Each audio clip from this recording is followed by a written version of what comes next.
আমাদের সরকারের বয়স হয়েছে মাত্র 14 থেকে 15 দিন, আর আমি আজ প্রশাসক হিসেবে দায়িত্ব নিয়েছি মাত্র 6 দিন হয়েছে। এই 6 দিনের মাথায় আমাদের গণপ্রজাতন্ত্রী বাংলাদেশ সরকারের প্রধানমন্ত্রীর নির্দেশ অনুযায়ী আমরা ঢাকা শহর সহ অন্যান্য সিটি কর্পোরেশনগুলোতে আমাদের কিছু পরিকল্পনা রয়েছে।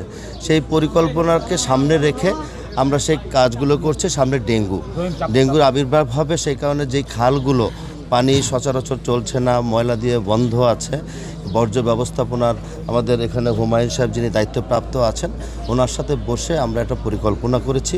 সেই পরিকল্পনা মাফিক ঢাকা উত্তর সিটি কর্পোরেশনের 54টা ওয়ার্ড আছে, প্রতিটি ওয়ার্ডেই এই ধরনের কম বেশি এই খালের সমস্যাগুলো আছে এবং ছোট ছোট যে নর্দমাগুলো আছে, যেখানে পানির চলাচল না করে সেখানেই কিন্তু মশার লার্ভাটার সৃষ্টি হয়।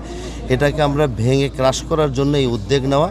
আশা করছি অতীতের মতো একবার হয়ে যাওয়ার পরে 2 বছর পর্যন্ত যাতে কাউকে অপেক্ষা করতে না হয়, পরিকল্পিতভাবে একটা সুন্দর খাল এবং এই খালের পাশে যাতে আমাদের মানুষগুলো বিকেলে এবং সকালবেলায় হাঁটা চলাচল করতে পারে এবং সে একটা ওয়াকওয়ের ব্যবস্থা করার জন্য আমাদের একটা পরিকল্পনা আছে। আমরা একটু আগে আপনাদেরকে বলেছি আমরা দায়িত্ব নিয়েছি, খুব অল্প সময় আছে, 1টি সপ্তাহ যায়নি। সাংবাদিক বন্ধুদের কাছে আমাদের একটা অনুরোধ থাকবে, আপনারা আমাদেরকে সহযোগিতা করবেন এবং আপনাদের খবরের মধ্য দিয়ে এবং গঠনমূলক সংবাদ পরিবেশনের মধ্য দিয়ে আমাদেরকে দৃষ্টি এতে আনবেন।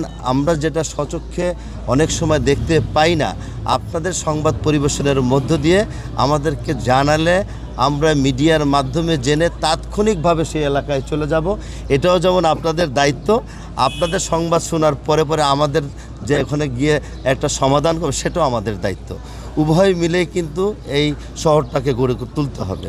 অবশ্যই আছে। দীর্ঘদিন যারা তারা এখানে বসবাস করছেন তাদেরকে তো একটা পুনর্বাসনের ব্যবস্থা কিংবা তাদের সাথে আলাপ আলোচনা করেই উচ্ছেদের আগে অবৈধ স্থাপনা তো উচ্ছেদ করতেই হবে, নাহলে খাল তো আমি সৌন্দর্যবর্ধন করতে পারবো না।